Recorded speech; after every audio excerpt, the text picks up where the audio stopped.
Hey, what's up guys? This is Mysteria, and in this video I'm going to show you how I made the drop for my track Mayhem.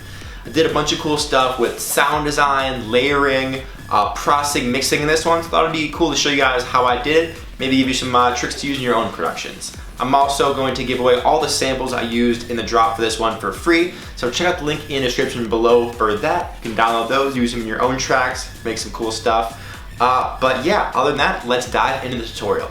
Alright guys, here we are in the Ableton project for Mayhem. I'm going to be showing you how I made the drop of this one, going through all the groups, the layers, processing, all that stuff. But just a reminder, if you want to download the samples for free, all the basses, kicks, effects, all the stuff used in this track, check out the link in the description below. I'll definitely grab that, and then you can use all these same 6 sounds I used in this one in your own tracks. But before we get into it, let's just play the build into the drop so you can get a feel for what everything sounds like in case you haven't heard the track before.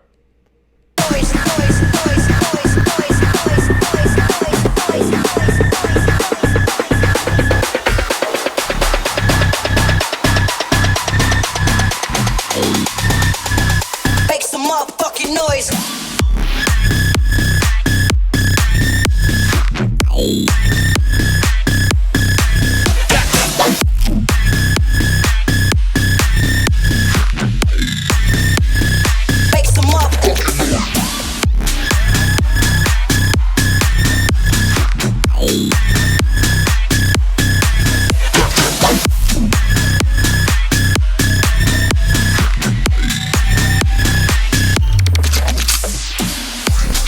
Cool. All right, so let's start with the basses, because I think this song is really sound design driven. I think that's what's the most unique about it.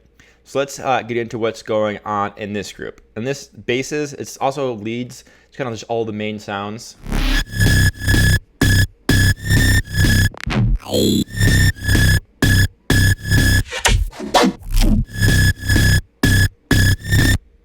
And so I bounced all these sounds out too, so you can download them for free in that link, as I mentioned. But let's check out the synths. So here's the low layer.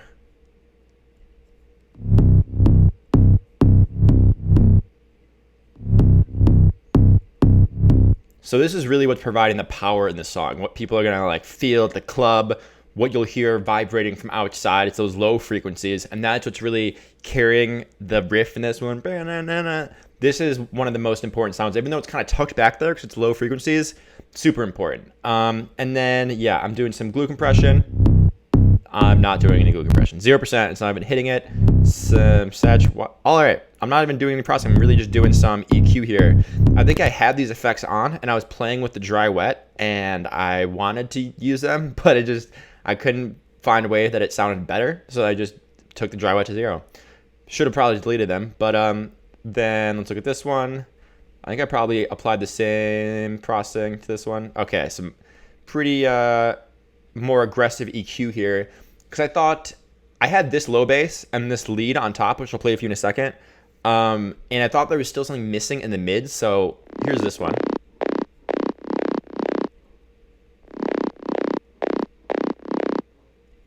And then these two together. You know, it doesn't really sound that great, just these two on their own, but with this third card in the mix,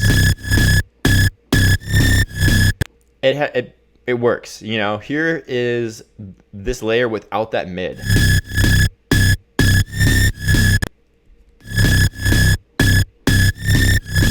Kind of feel the difference in power. It's not super audible. You wouldn't be able to just clearly pick out that layer as an objective listener, but it helps fill things out and make it sound more full. But the main sound you probably know if you've heard the song is this one. And this one was actually a default Serum preset I messed with. It's called Scream For Me. Yeah, so it's a default preset called Scream For Me, and I played around with it a lot to get it to sound like this kind of more ringy sort of lead. I'm pretty happy with the result, but here's the processing. So quite a bit of glue compression here, 5 dB, and I'm soft clipping it. Really just shaving off some of the peaks, shaving off the peaks here. 100% dry wet. Then some saturation. Nope, 0%, no saturation here. Nothing on the OTT. Some decapitator. This has been one of my favorite plugins lately. just such a clean way to add harmonics to sounds and to saturate them, distort them, that sort of thing. And they have this easy knob here. I play with the dry wet a lot, and we'll just distort the life out of it. But we got that. Some enhance. This is a cool preset from Overdrive. If you're in Ableton, this enhance one, it can just add a cool little high-end kind of fizzle sparkle thing to some sound. So I like to use that sometimes. And then I'm EQing it to make room for those other basses. And then there's another thing I just remembered in this track that was a huge issue. I made this one a while ago, so they didn't have the mute function yet, so I was using this on-off thing. And it had these tails that would ring out in this weird way. So instead of having the notes end where I wanted silence, I just automated the volume down. So without it...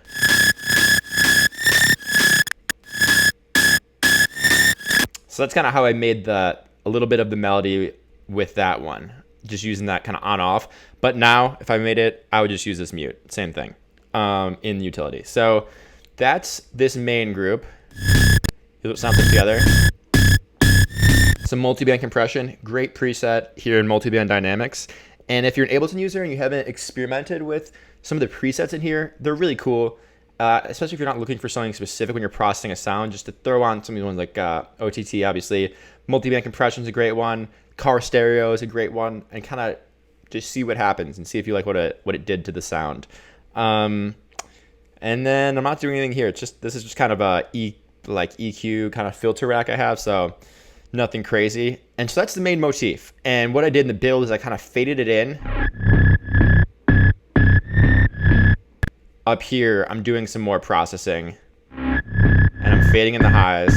See, starting at 1.8 hertz, going up to 5.98, and then letting the whole thing come out. Sidechain compression, using Ableton 8 compressor. And then I'm doing quite a bit of glue compression here, as you can see.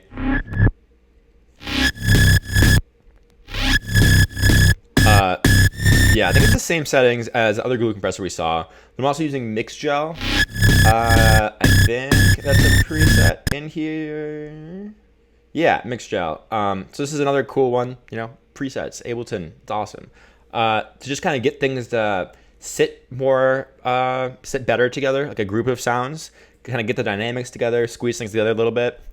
So that's what I did. And yeah, and then so that's the main motif. Then I have this one shot at the beginning. It's filtered out there. And what is this? It was it was this. I had this main sound. I had this sound originally wide, and it just was doing this weird phasing thing. So what I did is I had this, it's split into 3 layers. I had this low layer. Then I have one to the right, EQ'd like this with some dimension expander. And then this one EQ'd the opposite. So you see how these EQs are kind of like opposing puzzle pieces? I tried to create frequency differences in them so that when you have the same sound and you try and layer it and just duplicate it, the waveforms are just going to clash and it'll phase in this weird way, and it's usually not going to sound good. Sometimes it sounds good, but this case didn't sound good, so I had to create differences in the audio files so that it could mesh together. And that's one of the things I did is EQ, and then I add dimension expander to the right layer, which is a free plugin from Xfer, I think. I don't know. And then this one, difference is I compressed it a bunch, and then added Camel Crusher. So just try to create differences. And that's how they sit together. And then this other layer, and just turn it up a little bit. So here's what we got right now.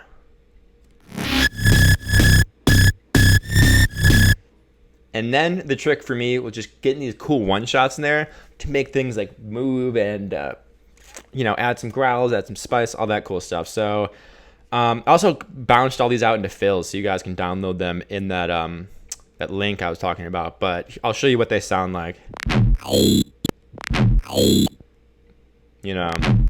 Keep things moving. This one, I think I just, yep, no real processing. And then this one. Wider. This is a cool one. Adding some width to sounds, but didn't do anything crazy.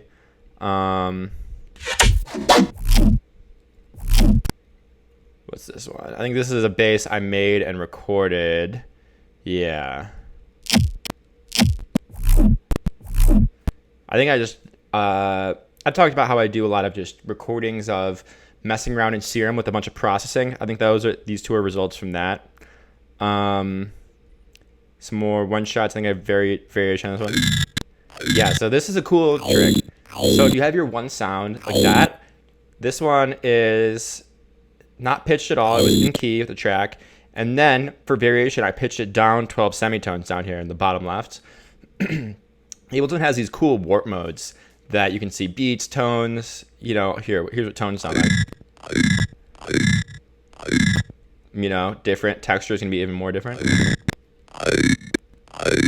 So I definitely recommend playing around with these because these are so cool. You can get some awesome, crazy effects, especially something like the guys with more distorted sound design in like any genre. They do a lot of this stuff, a lot of like, and just weird.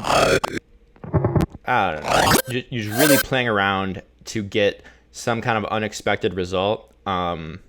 So warp modes are awesome. But in this case, I used Complex Pro, which is one of my favorites, and turned the formants up. It just adds these formants, like these high frequencies in there. Some of these sounds, it keeps the highs rather than kind of like dulling them a little bit, like it will if you don't use the formant. So it's a really cool thing. Got some sick Cashmere samples over here. I think I just did like a little glitch thing and a sub drop.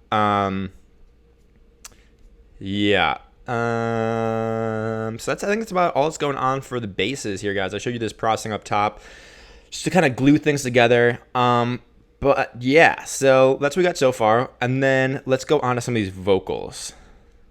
Make some motherfucking noise. So I got this guy.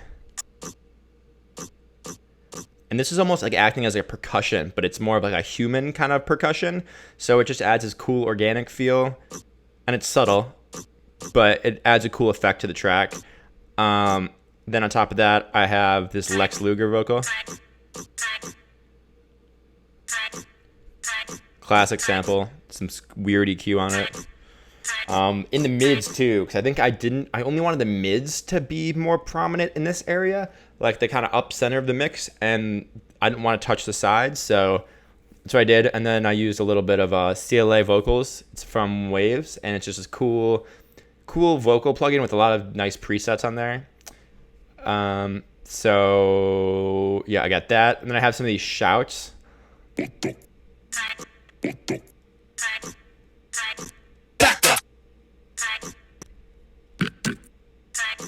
So I did that pitch thing again, whoop the, and then I think here, yep, down 12 semitones, and then a little shout. These are just cool to add into your songs, just because it makes it seem like people are kind of shouting. So a cool way to add energy. Make some motherfucking noise. So once again, pitch it down. This one, alright, so I shouldn't say once again, because we haven't talked about doing this yet, but I did it this time in the clip using transpose. And then I did, I put some formants up and I turned the envelope up, so just to kind of get a different result. And then I think I duplicated this one and I did this one wise, so it's like, make some fucking noise on the sides, you know? Sweet idea, right? Right. So, yeah, wideness. Boom. Yeah, so nothing crazy. And then, yeah, like I said, screams are a cool way to add effect. I love doing these evil screams in the very background of things. It's like almost like a horror movie kind of vibe, and I love that vibe. You know, subtle, but it's there. And let's just hear this whole vocals group, because a lot of this is chants. Okay, so this is the second part of the drop, and I have a new one coming in. Some auto pans, so it's one side, other side, left, right, you know.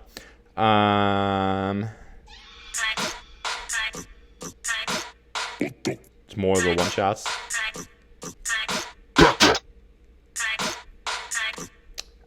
So these kinds of things really just help add energy and keep things moving, and like yeah, I think it's the biggest thing is adding energy, adding like another element to just kind of get people into the groove and help support and accent those main sounds you have going on.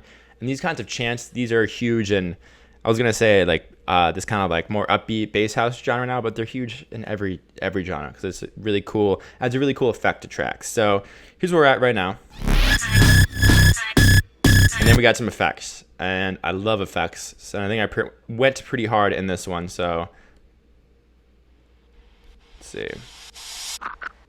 So some reverses, all sorts of different reverses. So things are always moving.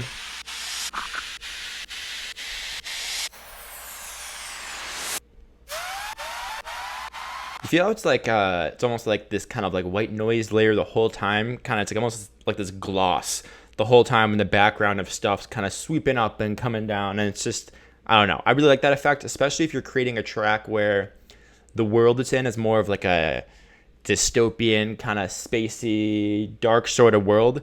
Then it's really cool to have some of these like more, there's always having effects going, always having things moving, and these reverberations in the background. So that was my idea for this one. And then the effects get more intense as the drop goes on. So this is the first part of the drop and the second part of the drop. So we got an exhaust, which is just like a white noise, like a crash, some crowd noise. So like I envisioned when I dropped this, people would be like screaming in the crowd and stuff. So I had an audio sample of people screaming, so it feels like that, you know? I think it's an alarm. Yep, it's an alarm going. And yeah, just some other random stuff. It looks like just more sweeps, little reverses. I mean, this is just a cool way to just add energy and impact to something. And just add a little beforehand.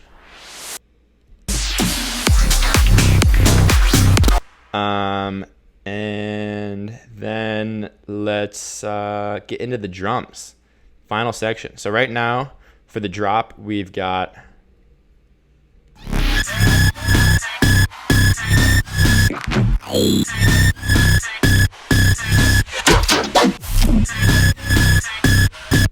you know, things are moving, but the foundation of the track, the drums. So here's what we have going on here. We got some groupings, as you can see.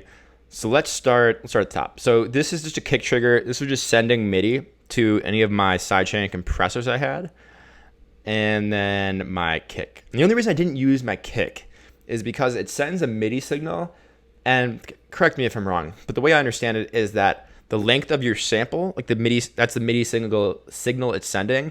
And in this track, my kick is kind of long. And I thought if I use a more short signal, like a little like talk or a clap or something, I think I use a tiny little clap in this one, I would have more control over like the release and everything of the sidechain. So that's why I use that. Maybe my understanding is wrong. I think that's how it works though. And then my kick, just a big kick. Once again, these samples, the drums, everything, it's available for that free download. Yeah, here, not really any processing. This isn't really hitting it. I do recommend using your tuner though. Tuner is a very cool audio effect from Ableton that tells you what key a sample is in. And you just want to make sure your kick is in key with your track. Doesn't necessarily have to be the root key, but just making sure that works. And you can usually hear if it's not, but that's just a cool little trick to use. And then my claps. So I did some cool stuff on the claps here. I have a main layer. You can see I got all sorts of MIDI, and it's all just the claps. So I have a main layer. That one hits every time. Then I have a verb layer. It's a reverb layer. So you hear when it comes, the first one was like that that reverb layer is this. So I think it's the same clap as the main, but it's sidechain. It has a bunch of reverb, 7.5 seconds.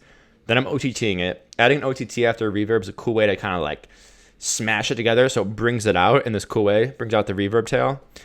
And then I'm sidechaining with the LFO tool. And I widened it. So it's like, and it just, I don't know, it helps set like the vibe of like, this is like a big, huge environment we're in, big atmosphere. I've done this trick in a couple of my other tracks, like Can You Feel It? and Welcome to Darkness. I think I did this, and it just creates this cool space for the track, I think. And then we have a wide layer. So it's like, so you can see here, every other hit is the wide one. And that is a different clap, but it has this wideness on it. Haas effect, I'm showing this. Just compressor, vitamin, just doing a little EQ. And then I added these reverses, and these are really cool. A cool way to just add movement to your drums. I think that's one of the big things about drums. It's drums that are always kind of moving, not just bunch, just, I don't know, different parts and variations and things moving. That's what keeps people interested. So I try and do that as much as I can with my drums. And one of the cool ways is like a little reverse. And then a bigger reverse. So here's what that loop sounds like. And that's about it. Going on to the hats.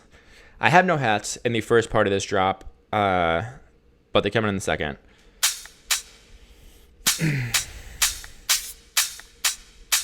So here's the main thing it's carrying.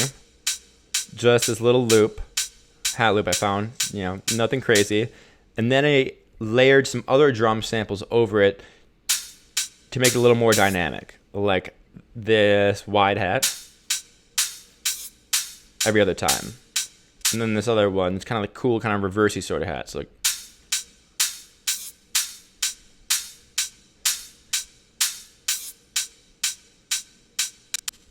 kind of cool. Just more little movement things. Has a little click loop. What's this? Another hat. Little perk thing. I'm also setting this to a return channel a little bit. Just a drum reverb thing. Just a little bit of it's a small, short kind of reverb with some pre-delay. It's not mess up the transients of the drums. And that's about it. And we got these perks. First one's in the center, then I auto pan it. Right? Pretty cool. And then my fills. And I love to use fills, so I use a bunch in this one. I think when I made this track, one of the cashmere packs, it just came out. So I used some cashmere samples in this one. And another cashmere sample down here. And then just some random little things just to kind of like here's what. Just to keep things moving. And that's about it for the drop in this one, guys. I hope you enjoyed this. Once again, if you want to download the samples for free, just head to that link in the description below. They're all there for you to use using your own tracks and make cool stuff with. So hope you guys enjoyed this, and I'll see you next time.